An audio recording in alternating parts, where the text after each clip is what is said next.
Hi, this is Andy Wiles from Wiles Fabrications. We're at Serenity Lakes in Hull Beach, just setting some new gates up.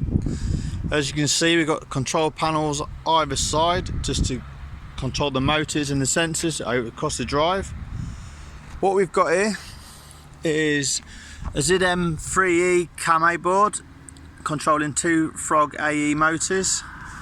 We've got an induction loop and we've got the GSM control kit, so you can use your phone to set them up, or the customer can use the phones to open and close them when they need to. It's great. What we've done is we've wired it all up. It's all ready to go and all working. It's just about to test it for the first time. It's going to open inwards.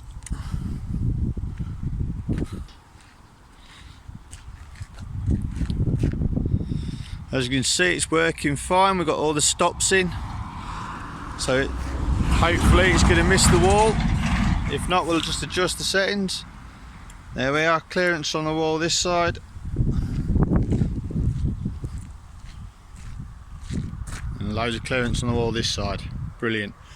We've got these sensors here, the DIR sensors, one mounted there, one mounted there. We have an induction loop put into the tarmac. I'll do another video about the tarmac induction loop, and then into the chalk compacted floor this side for opening and closing certain hours and detection of motor vehicles rather. When we got here today, there was a little bit of a problem. One of the lads had wired up the capacitors of black and a red, which caused an encoder, a broken encoder code.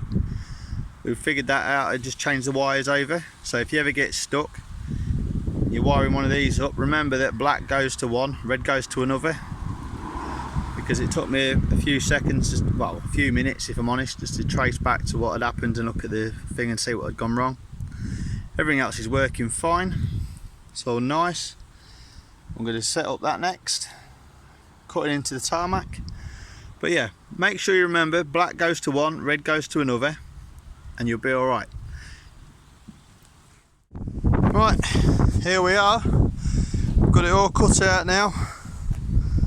Can't see very much with the sun, but I've cut the corners out to make it easier to go around. And then, as you can see, where is it? There, we went from that point there, back from the board to here. Then we went right, so it locked it off, so we couldn't pull it out or pull the wire any further, so we wasn't sure when it comes to the board. Then we ran it around, all the way around, put it in 3 times, and then obviously goes all the way around, all the way along here.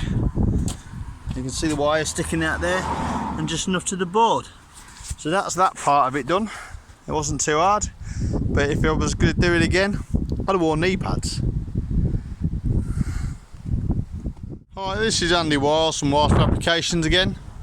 We've installed one SMA loop board like I said we would do last time, but it's a follow-up video from last time where we're going to put another induction loop into the floor and the tarmac surface outside the gate for access.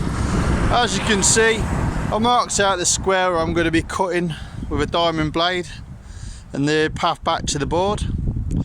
What we've done here, we've done 4 foot away from the gate opening, well, when the gates are closed, give it a bit of space for the cars, and we've done a 4 foot by 8 foot square, and we're going to have 3 turns in it. So what we're going to do, I can't show you because I work on my own about cutting it, but I've got a 9-inch grinder with a diamond JCB blade on it. I'm going to cut about 35-40mm down to the floor.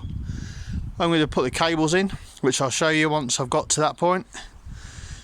And then I just wanted to show you the size. Because of the driveways being 5 metres, we've gone for like a 4 by 8 square, which works really well on the other side, and it's not interfering with itself. No, not too many, not too little. So we're going to see how this goes. Right, now we've got it all in the floor. This is the SMA boards.